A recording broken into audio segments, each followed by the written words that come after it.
예수님께서는 사람들에게 나를 따르라고 부르셨습니다. 심지어 그 부자 청년에게는 네가 가진 재물을 전부 가난한 사람에게 나눠주고 그리고 너는 나를 따르라고 하셨습니다. 다른 제자들에게도 사실은 마찬가지 요구를 했습니다. 나를 따르라 했더니 그 말길이 무엇인지 알아듣고 베드로, 안드레, 요한은 배와 그물과 가족을 모두 포기하고 예수님을 따라갔습니다. 이미 보았듯이 삭개오조차도 예수님 오신 것을 보고는 나를 따르라는 말을 직접 듣지는 않았지만 예수를 주로 모신 삶이 무엇인지를 이미 몸으로 알고 실천하자고 자기 먼저 자신의 입으로 고백을 하였습니다. 사실 우리는 다른 사람에게 나를 따라오라고 쉽게 말하지 못합니다. 사기꾼들만 대부분 그렇게 하죠. 사기꾼들은 너무도 자신 있게 아니면 자신 없는 것처럼 하면서 사실은 굉장히 아주 교묘하게 사람 마음을 긁으면서 자기를 따라오게 만들고 따라가면 결국 자기 혼자만 다 먹고 잘 사시고 따라간 사람들은 다 죽는 방식으로 일이 해결됩니다. 근데 예수님은 눈에 보이는 게 아무것도 없었거든요. 무슨 배짱으로 나를 따르라고 하셨을까? 제자들은 또 뭘 보았기에 예수님 따르라니까 덜렁 버리고 따라갔을까? 그런 생각이 듭니다. 만약 예수님께서 여러분에게 나를 따르라라고 제자들에게 했던 것처럼 똑같이 말하면 여러분 어떻게 하시겠습니까? 우리 성경에 보면은 예수님을 처음 만나자마자 바로 그냥 무조건 다 따라간 것처럼 보이지만 사실 그렇게 단순했던 건 아닌 것 같습니다. 성경의 여러 구절들을 참조해 보면 예수님이 어떤 분인지 소문을 또 듣고 알고 있었을 것 같고요.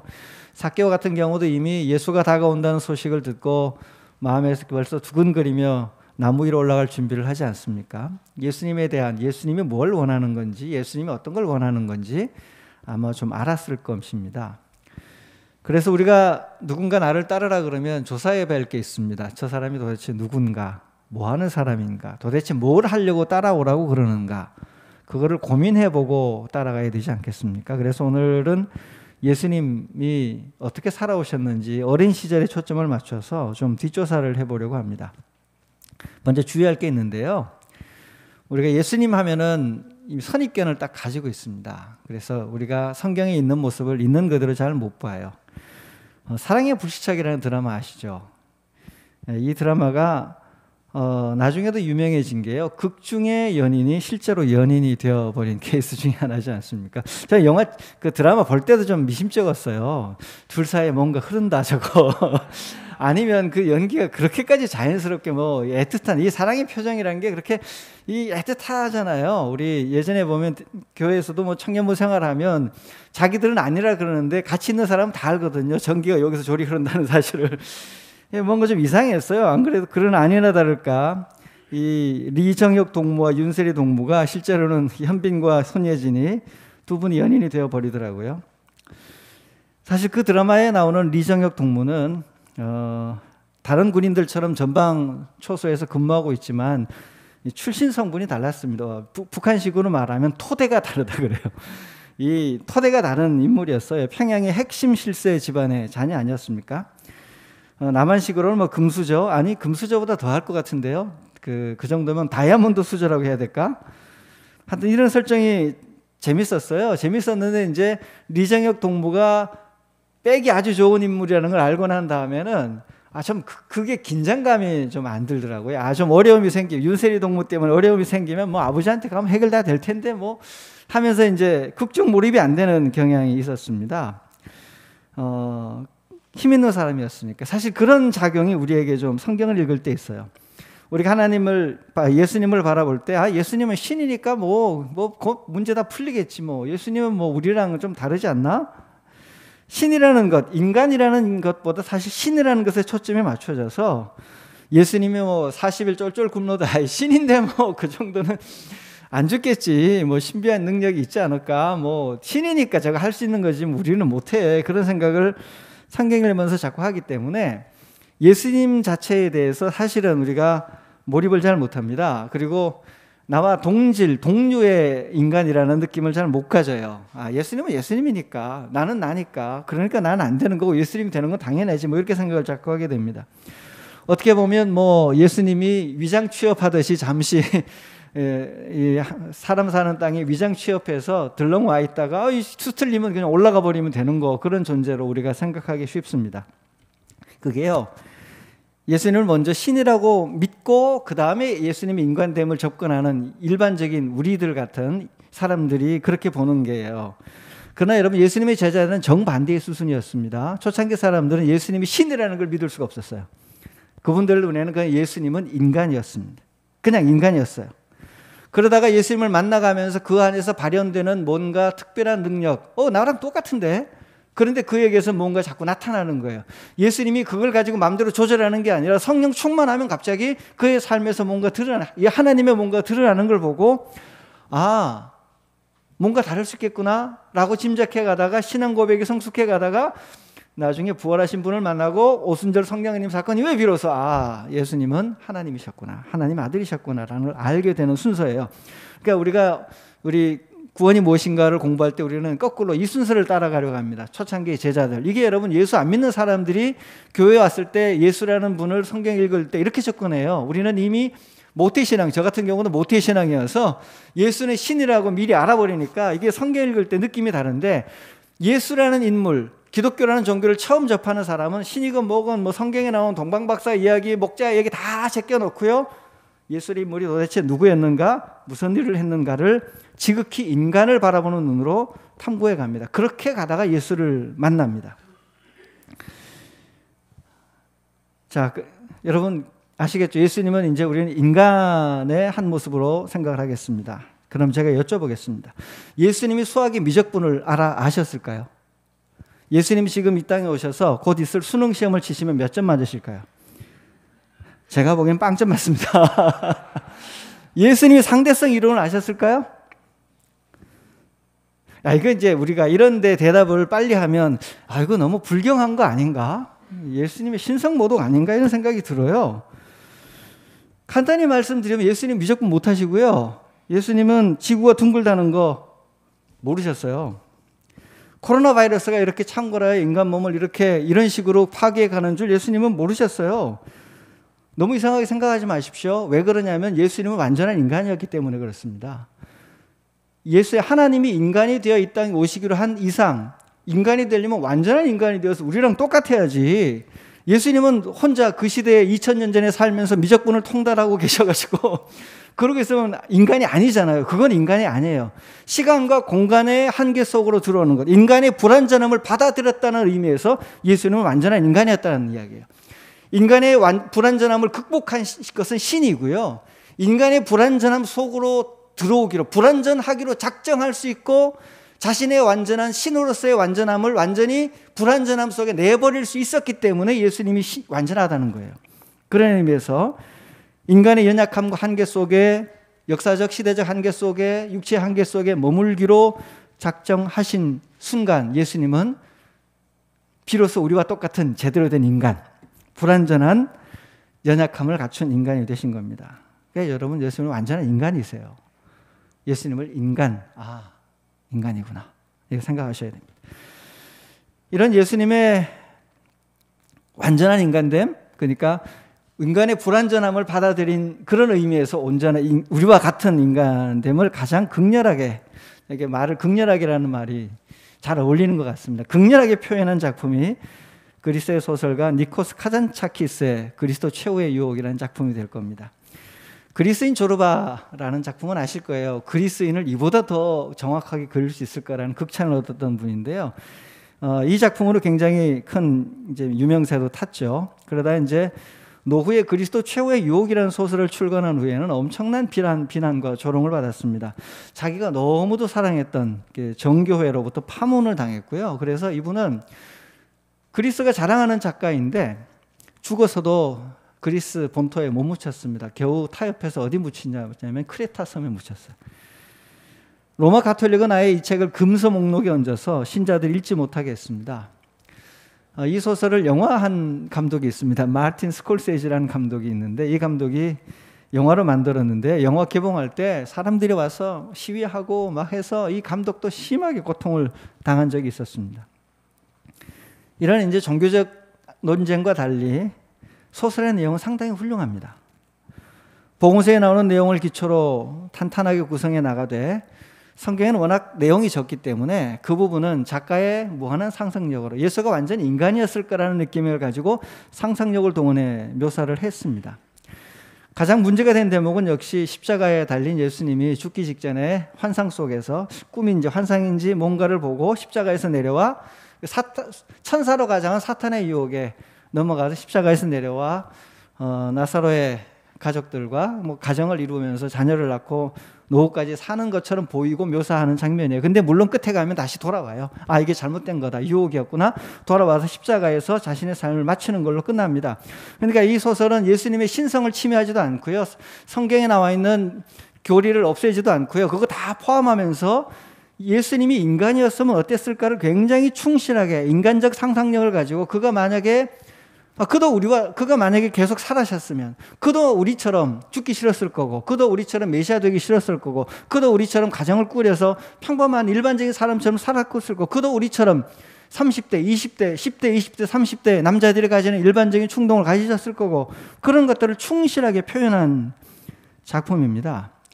예수님이 인간적 고뇌를 너무 자세하게 묘사하였다고 비난을 받았지만 이 작가는요, 자기가 이 작품을 쓰면서 그동안 그 어느 때보다 골고다에 묻힌 예수님, 골고다에 달린 예수님을 가장 가까이 자기가 경험했다는 거예요. 오히려 골고다에서 십자가에 달리신 예수님을 제대로 알게 되었고 그분의 고뇌를 알게 되었고 그분이 왜 그 선택을 하면서 그 선택이 얼마나 힘든 것이었는지를 비로소 깊이 인식하게 됐다. 자기가 제대로 된 신앙 고백에 도달했다라고까지 작가는 그런 이야기를 합니다. 이 소설을 보면요, 예수님이 그냥 한번 막 40일 딱 하고 난 다음에는 아무 문제 없이 막 기계처럼 막 봐도 싹 살다가 그냥 십자가에 딱 돌아가신 게 아니라 그의 일생 동안 우리와 같은 인간이기에 유혹이 왔고 유혹과 싸워 이기고 유혹이 왔고 유혹과 싸우고 이기고 그의 삶을 마지막만 고난의 삶이 아니라 끊임없이 유혹과 싸우는 삶 전체가 고난의 과정이었다는 걸 이 소설에 이야기를 해주는 거예요. 그 예수님은 완전한 인간이었다는 겁니다. 그래서 여러분 이왕이면 한번 읽어보시기를 권합니다. 한 가지 유의할 점이 있어요. 소설이라는 것을 기억하시고 읽으셔야 됩니다. 우리 드라마 보고 옛날에 드라마 보고 너무 빠지면 드라마가 진짜인 줄 알잖아요. 예전에 막 극장가에서 드라마에서 우리 김기영 감독이 하녀라는 작품을 내놨을 때 그 당시 영화를 보던 분들이 그 하녀가 주인을 유혹하는 것처럼 보이는 장면이 오니까 막 신발을 집어던지면서 누구 잡아라! 그러니까 그 옛날에 막 그러면 막 길거리에 다니다가 봉변 당하고 그랬잖아요. 이게 너무 우리가 구별을 못하고 몰입해서 그런데 성경에 나와 있는 이야기를 정말로 드라마틱하게 다시 꾸며본 소설이라 생각을 하시고 한번 살펴보시기를 저는 권합니다. 이 정도 읽어도 끄떡 없어요. 예수님이 인간이었다는 사실을 기억하시고 우리와 똑같은 형태의 똑같은 욕망을 가지고 똑같은 삶을 살아가셨던 분임을 생각해 보시길 바랍니다. 오늘은 예수님 어린 시절 이야기인데요. 어린 시절은 어땠을까요? 비슷했겠죠? 어린 시절에 대한 정보는 굉장히 한정되어 있습니다. 진짜 몇 군데 없어요. 그 막 신비한 이야기들 빼고 나면 오늘 본문에 우리가 읽은 게 거의 전부거든요. 자, 맨 첫 번째 정보가 우리 마태복음 2장 1절에 나옵니다. 2장 1절 한번 다시 볼까요? 헤롯 왕 때에 예수께서 유대 베들레헴에서 나심에 동방으로부터 박사들이 예루살렘에 이르러 말하되 두 가지 중요한 정보가 나오죠. 헤롯 왕 때. 헤롯 왕 이때라고 이야기하면 이스라엘 사람들은 이미 치를 떱니다. 정말 힘든 시기에 태어나셨구나. 신문 뉴스만 펼쳐봐도 하루 뒷목이 뻐근하면서 이 세상 살기 싫은 언제 이 세상 끝이 나나. 아이고 이 망할 놈의 세상 전쟁이나 나부려라. 그럴 정도로 굉장히 암울했던 시기여서 그래서 예수님 당시에 수도원 생활한다고 쿰는 동굴 한복판에 들어가가지고 수도 생활하며 종말이 오길 기다리는 사람들이 많았거든요. 그렇게 힘든 일이었어요. 우리도 힘이 듭니다. 헬조선 이야기를 하지만 헬조선이 지금 힘들겠습니까? 일제강점기가 힘들겠습니까? 그건 비교가 안 되는 거예요. 일제강점기가 힘들죠. 일제강점기가 힘들겠습니까? 예수님의 헤롯 왕 시기가 힘들겠습니까? 예수님 헤롯 왕 시기가 훨씬 더 힘들었습니다. 그 시대 국제적 압력도 안 통하는 시대였기 때문에 고난과 고생은 주관적인 개념이긴 하지만 그래도 객관적인 데이터는 낼 수 있을 거예요. 정말로 힘들었던 시기, 예수님은 진짜 힘든 시기에 태어나셨구나 합니다. 본문에 나온 두 번째 정보가 예수님의 출생지가 호적에 나오는 출생지가 어디입니까? 베들레헴입니다. 이 베들레헴은요 빵집이라는 뜻이에요. 우리 집은 베이커리라는 뜻인데 베트가 집이라는 뜻이고요. 레헴이 빵이거든요. 그래서 빵집, 아마 주식이 빵이었으니까 떡집, 밥집 정도 되려나? 한밭집? 그런 느낌을 가진 별로 유명하지 않은 곳이었어요. 근데 예수님은 이 자기의 태어난 출생 고향지를 떠올릴 때마다 예수님은 아마 소스라치게 악몽에 시달리셨을 거예요. 예수님 태어날 때 왕 헤롯이 예수를 죽이기 위하여 그 인근에 있는 2살 밑에 애들을 다 죽여버렸기 때문에 그렇습니다. 예수님은 물론 간신히 피신을 했지만 자기가 태어날 때 인근에 있는 아이들이 죽었기 때문에 예수님은 이 빚진 마음을 평생 트라우마를 안고 살지 않으셨을까 싶어요. 예수님 부모들이 야 그때 이런 일이 있었는데 너 태어날 때 너는 빼냈지만 너 태어날 때 정말 너무 많은 아기들이 죽었어. 예수님은 의도치 않았지만 예수님이 태어난 당시 희생됐던 사람들, 아이들의 이야기를 끊임없이 듣고 자랐던 예수님의 머릿속은 늘 나 때문에 죽은 아이들, 내가 태어날 때 죽어야 했던 아이들, 그 아이를 죽여야 했던 이 권력, 이 잘못된 세상, 이런 고통과 고민들이 머릿속에 오갔을 겁니다. 괴로우셨을 거예요. 나는 그냥 태어났을 뿐인데 나의 의도와 상관없이 나 때문에 죽어간 사람들, 나는 그냥 나 방식대로 살 뿐인데 다른 생명을 해치는 존재로 자신의 운명이 결부되어 있는 거잖아요. 사실 이게 우리 삶과도 비슷합니다. 우린 열심히 사는데 누군가가 나 때문에 손해를 보고 죽잖아요. 그게 우리 사회의 특징이에요. 나는 열심히 먹는데 나 때문에 누군가가 생명을 앗아가게 되는 인생, 그런 스트레스를 예수님도 똑같이 받고 자랐다는 거죠. 이 때문에 예수님에게 두 번째 고향이 생겼습니다. 두 번째 고향은 어디일까요? 우리 성경 읽을 때 이 부분을 자꾸 간과하게 되는데 예수님의 두 번째 고향은 나사렛이 아니라 아프리카 이집트입니다. 정치적 탄압을 피해서 예수님 가져온 이집트에서 난민 생활을 하셨습니다. 한 3년에서 7년 사이가 되지 않았을까라는 추정들도 하는데요. 적어도 한 3년에서 7년 머물면 그 사회에 굉장히 중요한 영향을 받습니다. 예수님의 생각, 예수님의 사고방식, 예수님의 성장 과정에 아프리카는 굉장히 큰 영향을 미쳐요. 아프리카는 구약에서부터 중요한 땅이었습니다. 아브라함도 보호하고요. 야곱 일가도 보호하고요. 요셉이 보호하고 이스라엘이 이스라엘에게 맞는 것이 아프리카 땅이었고요. 신약으로 오면 예수님도 그리 피난해서 간신히 난민으로 아프리카의 도움을 얻어서 살았습니다. 이집트가 예수님을 보호해주고 먹여주고 채워줬기 때문에 우리에게 복음이 전해진 거예요. 아프리카에 굉장히 고마워해야 됩니다. 우리 에티오피아 대신, 그죠? 사도행전에 나오는 에티오피아 대신도 나오고요. 그 이후에도 아프리카는 기독교 역사에서 굉장히 중요한 신학자들과 유명한 순교자들을 배출한 정말로 복음의 핵심되는 땅이었습니다.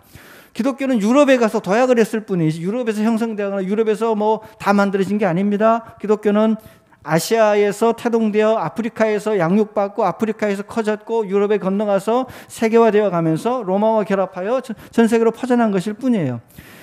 예, 그래서 예수님이 아프리카에서 자라셨던 난민 출신이다 라는 걸 우리가 잊으면 안 됩니다. 한국 땅에 와 있는 아프리카 난민들에 대해서 우리는 냉혹한 마음으로 그리스도인들은 그럴 수 없습니다. 우리는 빚을 지고 있기 때문에.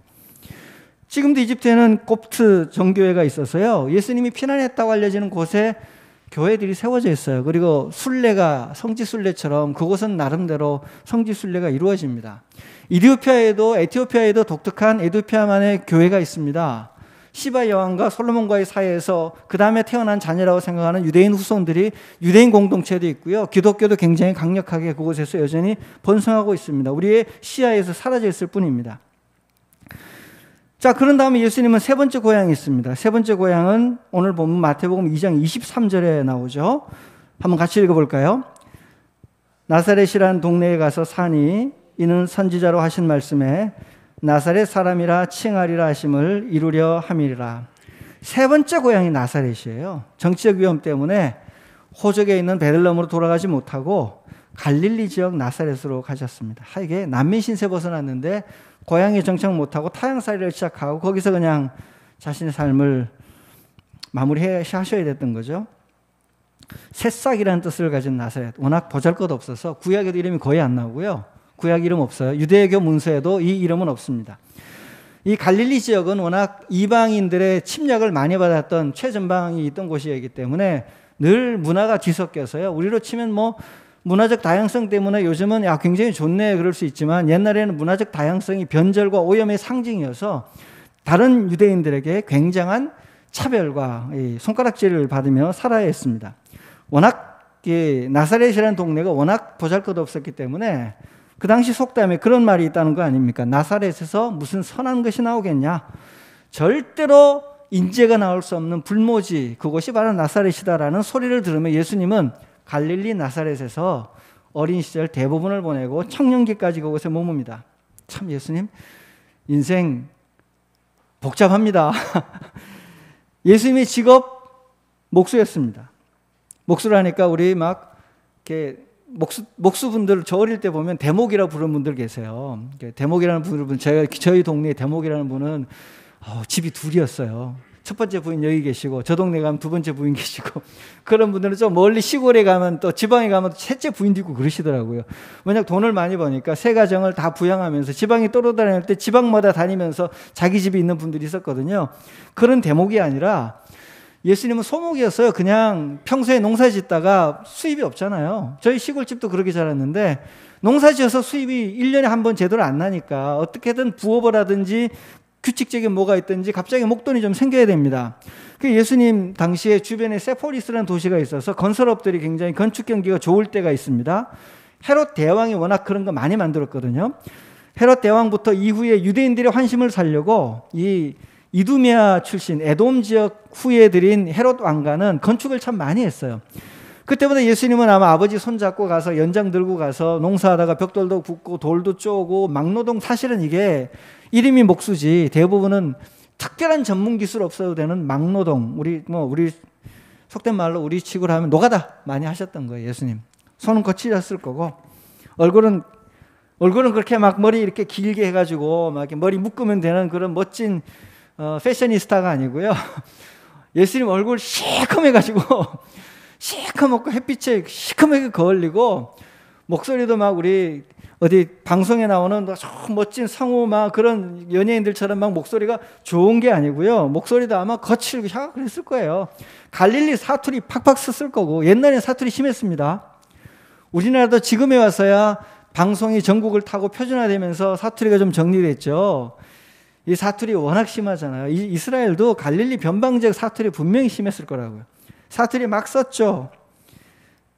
성경에 보면 먹는 거 좋아해가지고 예수님 점잖게 안 먹었을 것 같아요. 제가 보기에는 잔치집 가면 막 개걸스럽게 막 먹고 한글 성경에는 너무 번역이 내가 하였느니라 하는 것이 어떻겠느냐 이렇게 번역을 해놓으니까 예수님 무슨 양반 이리 오너라 하는 양반처럼 느껴지는데 이 번역 바꿔야 돼요. 예수님 이렇게 양반 뒷짐지던 선비 스타일 아니라고요.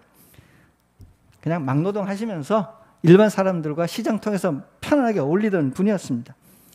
가난했겠죠. 가난했으면 예나 지금이나 교육을 못 받습니다. 사교육 생각도 못했을 거고요. 공교육, 예수님은 공교육도 제대로 못 받았어요. 그 당시 공교육이 어느 정도 수준인지 모르겠는데 잘 못 받았어요. 근데 공부는 엄청 하고 싶었어요. 그러나 공부할 길이 안 열렸던 겁니다. 우리 옛날에도 공부하고 싶은데 못하는 분들 많았거든요. 제가 보니까 권기옥이라는 여성이 있습니다. 우리나라 최초의 여성 비행사였어요. 일제강점기에 나는 일본 황궁을 폭격하고 오겠다라는 꿈을 가지고 비행기를 사달라 그리고 모금도 하고 해가지고 결국은 했는데 일본인 먼저 망해가지고 실현에 옮기지 못했던 한국인 최초 여성 비행사가 있습니다. 이 여성 비행사가 5살에 장티푸스에 걸렸어요. 가족은 다 그가 죽은 줄 알고 묻어가지고 이제 처리하려고 그랬는데 기적적으로 새벽에 열이 떨어지면서 다시 살아났답니다. 그때 이 권기옥의 어머니가 바로 옆에 있던 평양 장대현 교회에 다니면서 자기 아이를 위해서 밤새 기도를 했고 온 교인이 기도를 했나 봐요. 이 아이가 새벽에 깨어나자 다시 살아나자 장대현 교회에서 기도해서 나왔다고 온 가족이 그냥 알아버리고는 온 가족이 그때부터 교회를 출석하기 시작합니다. 이제 가난해가지고요 돈을 못 버니까 9살부터 일을 하면서 집안 살림을 보탰는데 위에도 3명이나 더 있어서 공부할 기회가 안 찾아오는 거예요. 근데 이 똑똑했나 봐요. 언니 교과서를 가지고 몰래 한글을 깨쳤다는 거 아닙니까?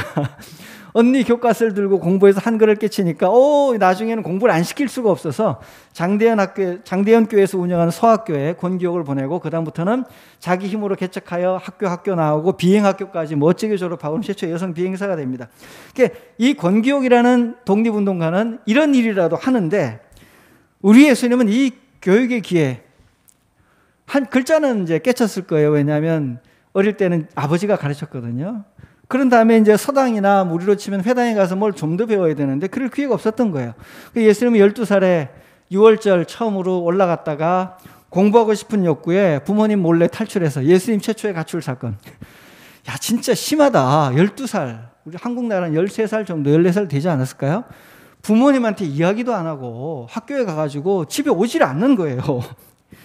4월 뒤 되찾으러 온 부모님에게 잡혀서 다시 돌아갑니다.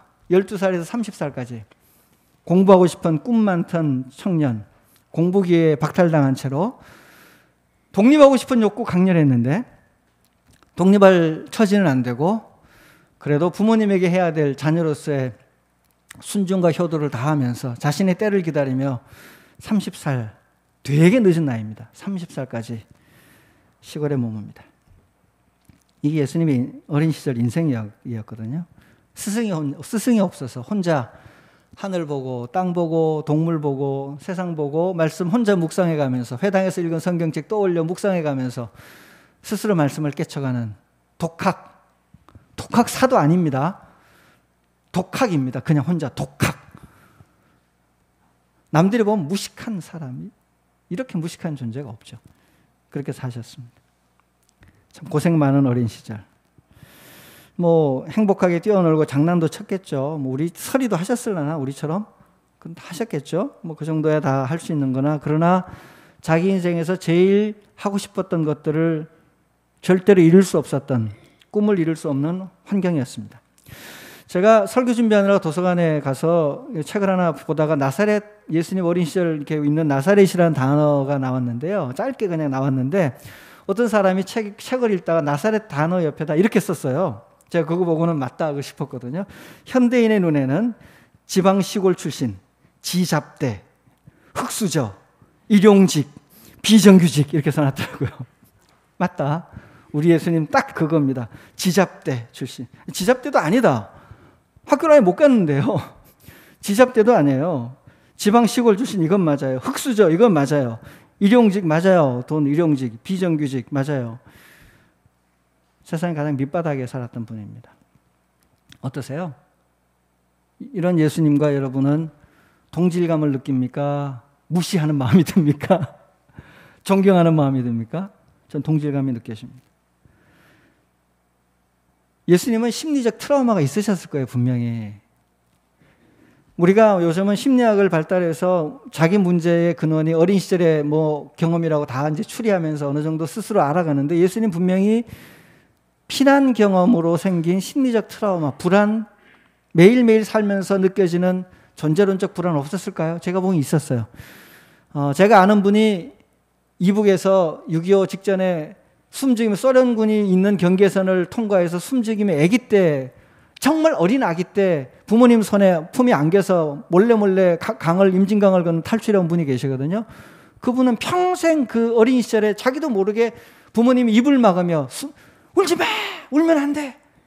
했던 그 트라우마, 그 죽음을 넘어오던 트라우마를 일생 동안 느낀다고 그러셨어요. 굉장히 자기 인생에 그 경험이 너무 나쁜 의미의 뿌리 경험이라는 이야기를 하시거든요. 예수님 그거 있으셨을 거예요.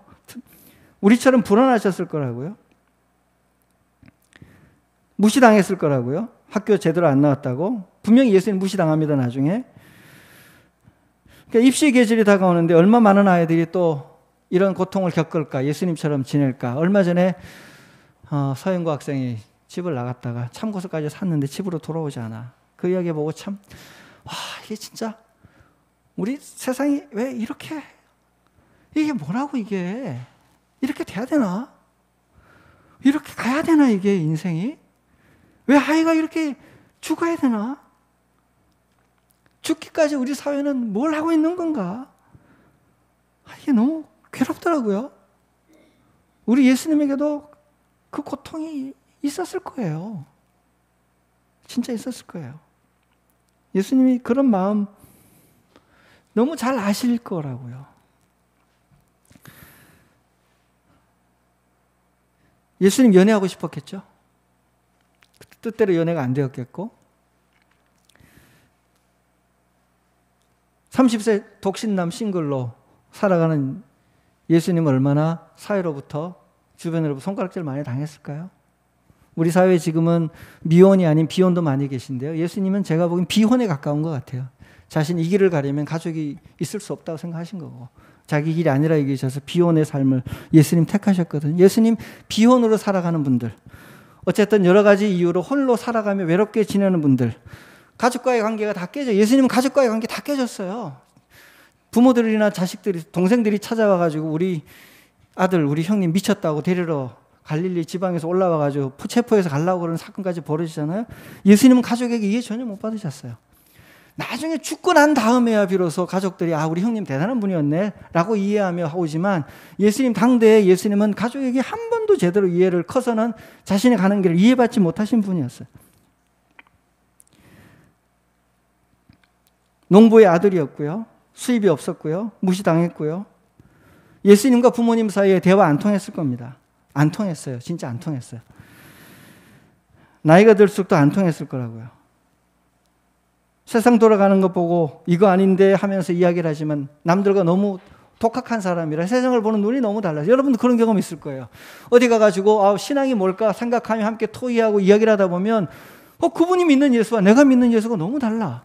그분이 생각하는 바른 하나님 나라와 내가 생각하는 하나님 나라 너무 달라. 그러면서 늘 어느 순간부터는 자꾸 싸우게 되고 충돌하니까 말을 멈추고 혼자 외롭게 밥 먹고 혼자 외롭게 속 안 터놓고 지내게 되잖아요. 예수님이 꼭 그렇게 살았거든요. 랍비들과 바리새인들과 회당에서 가서 누구랑도 예수님이 하나님 나라 나중에 말이 안 통해서 예수님 계속 공격받으면서 위축되면서 심지어 제자들 이해를 못 해줬으니까 예수님 외롭게 사셨어요. 사실 저는 이래서 예수님이 비슷하다 진짜 너무 비슷하다 이런 생각이 들어서 예수님 친구 같다는 생각이 듭니다. 제 고통도 너무 잘 아실 것 같아요. 우리의 고통도 예수님이 너무 잘 아실 것 같아요. 예수님 그냥 금수저로 태어나가지고 좋은 집에 자라났으면 우리 드라마에 인기 있는 스타가 될 수 있을지 몰라도 그런 분에게 가서 이야기를 할 수는 없잖아요. 우리 금수저가 좋은데 핵심은 이해하지 못하는 거잖아요. 우리 러시아에 혁명이 일어나기 직전에 러시아 농부들이 짜르 당시 황제에게 가가지고 사정을 했어요. 우리 상황을 좀 들어달라고. 근데 황제는 러시아 농부들은 몰려들어 달려가서 아버지인 황제가 우리 이야기를 좀 들어주기만 하면 되겠다 생각하고 달려갔는데 러시아 황제는 뭐야 그러고 군대를 동원하여 진압하여 칼로 무시하여 진압해버립니다. 왜냐하면 황제로서는 이해할 수 없었던 삶이거든요. 아무리 노력해도 아무리 애를 써도 절대로 이해할 수 없는 삶이 있다는 거예요. 우리 세상에는. 그래서 예수님은 인생을 이해하기 위하여 우리가 겪는 것 이상의 험악한 고통, 험악한 삶 속의 조건에 들어가서 우리처럼 똑같은 인간, 매일매일 불안하기도 하고 관계 때문에 고생하기도 하고 버림받기도 하고 싸워보기도 하고 죽고 싶은 충동도 느끼셨을 거고 괴로우셨을 거고 돈 버는 일에 고단함, 오늘 이렇게 밥 먹었는데 내일 밥을 또 먹을 수 있을까? 고단함. 예수님 다 하셨다는 이야기. 그래서 예수를 믿거나 믿지 않거나 저는 예수라는 인물이 자기 옆에 있다 생각하고 가서 하소연 해보라고 권합니다. 넋두리라도 해보라고 권합니다. 나를 이해할 수 있는 사람 옆에 앉아서 자기 이야기를 펑펑 내놓으면 사람이 치유가 일어나거든요. 그 존재가 신이 아니어도 괜찮아요. 그 존재가 대단한 사람이 아니어도 괜찮아요. 말 들어주는 친구 하나만 있으면 사는 것처럼 예수라는 인물, 나보다 고통스러웠지만 그걸로 나를 공격하지 않는 존재, 그 앞에 가서 울어도 보고 웃어도 보고 그 앞에서 하소연도 해보십시오. 그럼 예수님 분명 그럴 겁니다. 다 안다. 네 마음 내가 다 안다. 왜냐? 나도 그랬으니까. 같이 한번 방법을 찾아보자. 너에게 제일 잘 맞는 방법이 있지 않겠냐 하시면서 함께 울어주시고 고민해 주실 겁니다. 그러면서 또 그러실 거예요. 조건이 가혹하다고 포기하지 마라. 인생을 포기하지 마라. 내가 잘 이겨낸 것처럼 너도 잘 이겨낼 수 있을 거야 라고 하시면서 예수님은 격려해 주실 겁니다. 왜냐하면 예수님의 인생이 이렇게 가혹했는데 예수님의 인생 조건이 이렇게 가혹했다고 예수님의 삶이 망가지진 않았거든요. 그게 오늘 누가복음 2장 52절에 나오는 내용입니다. 누가복음 2장 52절을 함께 읽겠습니다. 예수는 지혜와 키가 자라가며 하나님과 사람에게 더욱 사랑스러워 가시더라. 굴곡진 인생을 사셨고요.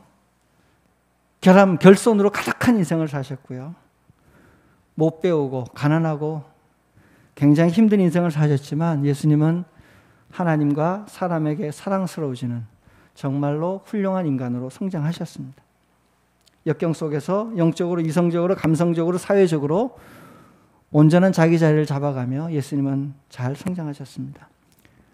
여러분, 우리에겐 이 희망이 있는 거예요. 이게 예수님에게만 가능한 게 아니고요. 인간이었던 예수님이 이게 되었다는 이야기는 우리도 가혹한 환경에도 불구하고 하나님과 사람에게 사랑스러워가는 그런 방식으로 성장해 갈 수 있다는 겁니다.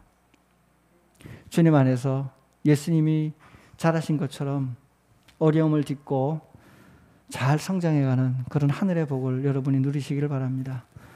여러분이 자녀들에게 제공해 주는 조건이 완벽하지 않아도 신앙이 여러분의 가정을 잘 붙들고 있다면 부족한 조건 속에서 오히려 예수님처럼 훌륭한 인격체로 아이들은 성장해 갈 것을 믿음의 눈으로 바라보고 믿어주시기를 바랍니다. 우리 함께 기도하겠습니다.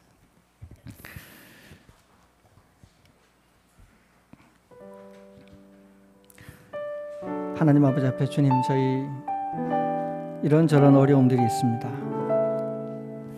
세상에 나누기 힘든 우리들만의 괴로운 이야기들이 가정에도 있고 내 안에도 있고 우리 가족들 안에 있습니다. 주님, 우리를 불쌍히 여기셔서 우리 모두가 하나님과 사람들에게 사랑스러운 존재로 예수님처럼 자라가도록 우리를 치료하시고 우리를 새롭게 하여 주시옵소서. 이 시간 주님 앞에 간절히 기도하겠습니다. 하나님 아버지,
하나님, 우리에게 생명을 주셔서 감사합니다.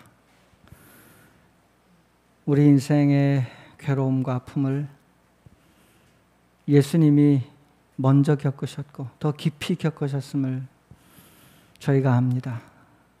하나님, 우리가 예수를 주로 고백하오니 이 시간 우리에게 찾아와 주셔서 우리 모두가 과거의 아픔을 치유받고 우리를 괴롭히는 여러 가지 문제들로부터 해방되어 하나님과 사람 앞에 더욱 사랑스러워가는 그런 하나님이 원하시는 주님의 인격체가 되게 하여 주시옵소서. 예수님 이름으로 기도드립니다. 아멘.